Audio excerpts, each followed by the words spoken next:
नमस्कार दोस्तों, स्वागत है आप सभी का 16 मार्च 2022 के करंट अफेयर्स में।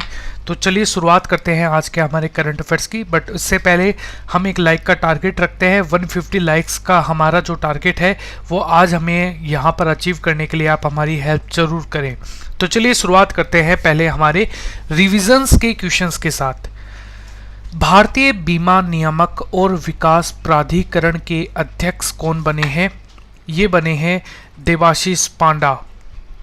भारत का पहला ड्रोन स्कूल कहां पर खोला गया है? ग्वालियर एमपी में। हंगरी की पहली महिला राष्ट्रपति कौन बनी है? Catelyn Novak. किस राज्य सरकार ने चाय श्रमिकों के लिए यहां पर मुख्यमंत्री चाय श्रमिक कल्याण प्रकल्प योजना का शुभारंभ किया है? त्रिपुरा की सरकार के द्वारा। कोलगेट पामोलिव इंडिया लिमिटेड के नए सीईओ प्रभा नरसिम्हन जो है उनको बनाया गया है। डिजिटल भूमि दस्तावेजों की डिपॉजिट यहाँ पर डोर स्टेप डिलीवरी की जो सुविधाएं हैं वो यहाँ पर भारत का पहला राज्य कौन सा बना है? बिहार बेसिकली पहला राज्य बन गया है। आईसीसी महिला विश्व कप के सबसे ज्यादा मैचों में कप्तानी करने वाली दुनिया की पहली खिलाड़ी कौन बनी है? मिताली राज। प्रधानमंत्री नरेंद्र मोदी द्वारा राष्ट्रीय रक्षा विश्वविद्यालय भवन कहां पर खोला गया है? ये बेसिकली गांधीनगर गुजरात में खोला गया है। वीडैम द्वारा जारी democracy report 2022 autocratisation changing nature में भारत किस स्थान पर रहा? 93वें स्थान पर रहा है भारत। जो है भारत की रैंकिंग जो है वो आप लोगों को देखने को मिलेगी। आज का आपका पहला क्वेश्चन है, चिली के सबसे युवा राष्ट्रपति कौन बने हैं? तो चिली के सबसे युवा राष्ट्रपति हैं गैब्रियल बोरिक। तो यहां पर ऑप्शन नंबर करेक्ट है, गैब्रियल बोरिक जो है वो आप लोगों को देखने को मिलेंगे। ये 36वें प्रेसिडेंट है यहाँ पर। इन्होंने बेसिकली स्टीयन पिनेरा का स्थान लिया है। चिली की राजधानी सैंटियागो है। करेंसी है पेसो। राष्ट्रपति हैं Gabriel boric. Oil Indian limited जो है इसके चेयरमैन और सीएमडी कौन बने हैं? ये बने हैं रंजीत रथ। रंजीत रथ दूसरे सबसे सरकारी तेल कंपनी जो है यहाँ पर दूसरी सबसे बड़ी सरकारी तेल कंपनी है। ऑयल इंडिया लिमिटेड के नए चेयरमैन और सीएमडी के तौर पर नियुक्त किया गया है। इन्होंने सुशील चंद्रा मिश्रा की जगह ली है।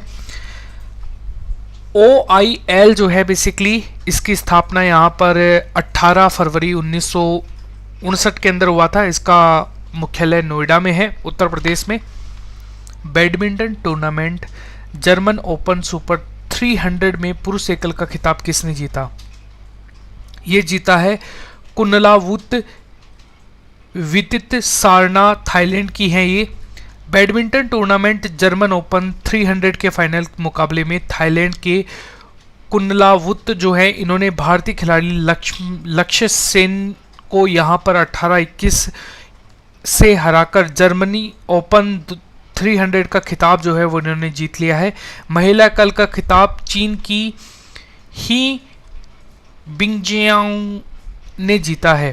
पुरुष युगल का खिताब मलेशिया के गोहस्तेज फी और यहां पर नूर जुविंदीन के द्वारा जीता गया है। महिला युगल का खिताब चेन किंग चेन के द्वारा और इसके अलावा जिया येफान के द्वारा जीता गया है। आयोजन स्थल मोहेम जो है जर्मनी में। इसका संस्करण था 69वां।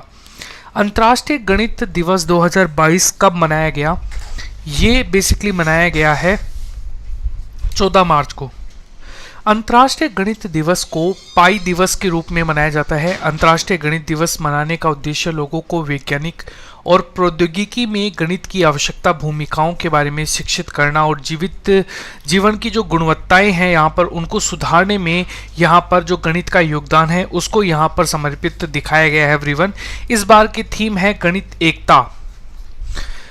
किस राज्य या फिर केंद्र शासित प्रदेश ने इलेक्ट्रिक ऑटो रिक्शा की खरीद की प्रक्रिया को आसान बनाने के लिए ऑनलाइन पोर्टल माई ईवी को लॉन्च किया है? माई ईवी को लॉन्च दिल्ली सरकार के द्वारा किया गया है।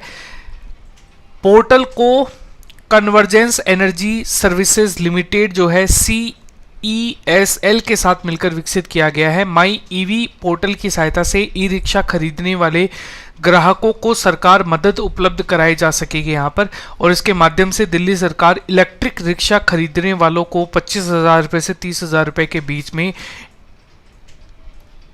इंटरेस्ट रेट सब्सिडी देगी यहाँ पर। भारतीय टेस्ट क्रिकेट में इतिहास में सबसे तेज अर्धशतक बनाने वाले बल्लेबाज ऋषभ पंत हैं। इन्होंने बेसिकली भारत और श्रीलंका के बीच में बेंगलुरु में खेले गए पिक ऑफ टेस्ट मैच में भारतीय विकेट कीपर बल्लेबाज ऋषभ पंत ने सिर्फ 28 बॉल में अर्धशतक बनाकर दिग्गज ऑलराउंडर कप्तान कपिल देव के कई सालों के पुराने रिकॉर्ड को यहां पर तोड़ दिया है। इससे पहले वर्ष 1982 में पाकिस्तान के खिलाफ कपिल देव ने 30 बॉलों में अर्धशतक बनाने का रिकॉर्ड बनाया था। भारत के किस हवाई अड्डे को लगातार चौथी वर्ष एशिया पैसिफिक क्षेत्र में बेस्ट एयरपोर्ट के पुरस्कार से सम्मानित किया गया है? तो यह है इंदिरा गांधी अंतर्राष्ट्रीय हवाई अड्डा दिल्ली। एयरपोर्ट काउंसिल इंटरनेशनल ने एशिया पैसिफिक क्षेत्र में इंदिरा गांधी अंतर्राष्ट्रीय हवाई अड्डे को बेस्ट एयरपोर्ट के पुरस्कार के तौर पर सम्मानित किया गया है। यह सम्मानित होने वाला चौथी बार यहाँ पर जो टाइम है वो आप लोगों को देखने को मिलता है। एयरपोर्ट काउंसिल इंटरनेशनल द्वारा एयरपोर्ट सर्विस क्वालिटी के आधार पर इंदिरा गांधी अंतर्राष्ट्रीय हवाई अड्डे को यह पुरस्कार प्रदान किया गया है। प्रधानमंत्री नरेंद्र मोदी द्वारा खेल महाकुंभ का उद्घाटन कहां पर किया गया? ये अहमदाबाद गुजरात में किया गया। 11वें खेल महाकुंभ जो है इसका उद्घाटन अहमदाबाद के अंदर हमारे जो देश के प्रधानमंत्री हैं उनके द्वारा किया गया था एवरीवन। इसके माध्यम से सभी युवा कोचिंग और यहाँ पर फिजियोथेरेपी जैसे खेलों से जुड़े पेशों के अपनाने की जो एक महत्वपूर्ण भूमिका है वो निभा सकते हैं ये खेल्स। गुजरात राजधानी है गांधीनगर, मुख्यमंत्री हैं भूपेंद्र पटेल और गवर्नर हैं आचार्य देवव्रत, मुख्य न्यायाधीश है अरविंद कुमार। लंदन और पार्टनर्स द्वारा जारी वैश्विक रिपोर्ट डिजिटल शॉपिंग वैश्विक निवेश 2021 में भारत किस स्थान पर? तो दूसरे स्थान पर है। लंदन और एंड पोर्टल्स जो है यहाँ पर पार्टनर्स जो है उनके द्वारा जो ये वही कंपनियाँ हैं जो यहाँ पर शॉपिंग से रिलेटेड जो डेटा है उनको यहाँ पर रिलीज करता है। तो बेसिकली डिजिटल शॉपिंग कंपनियों के लिए यहाँ पर सबसे बड़े वैश्विक उद्यम पूंजी निवेशक का केंद्र है। यहाँ पर 2020 में बेसिकली $8 बिलियन से बढ़कर यहाँ पर 2021 में $22 बिलियन तक यहाँ पर हो गए, क्योंकि कोविड का रीजन एक मेन यहाँ पर माना जा रहा है। $14 अरब की जो यहाँ पर एक कैपिटल है यहाँ पर वो उसका उछाल देखा गया है। टॉप 3 है अमेरिका, भारत और चाइना, और अमेरिका जो है भारत से जस्ट दुगना है और चाइना यहाँ पर 1/3 है यहाँ पर भारत का, 2/3 है यहाँ पर भारत का। भारत की राष्ट्रीय पत्र अकादमी ने अपने 68वें वर्षगांठ के अवसर पर मानसून नामक पुस्तक प्रकाशित किए है। इस पुस्तक के लेखक ये है अभय के, और ये रहा आपका क्वेश्चन आज का। IPL team royal Challengers Bangalore के नए कप्तान कौन है? किसको हटाया गया है ये भी आप कमेंट में बता सकते हैं। अच्छा, 150 लाइक का टारगेट है, और इस वीडियो को देखने के लिए एवरीवन थैंक यू। कमेंट करना जरूर कि कैसा लगा आपको video. Thank you everyone, bye.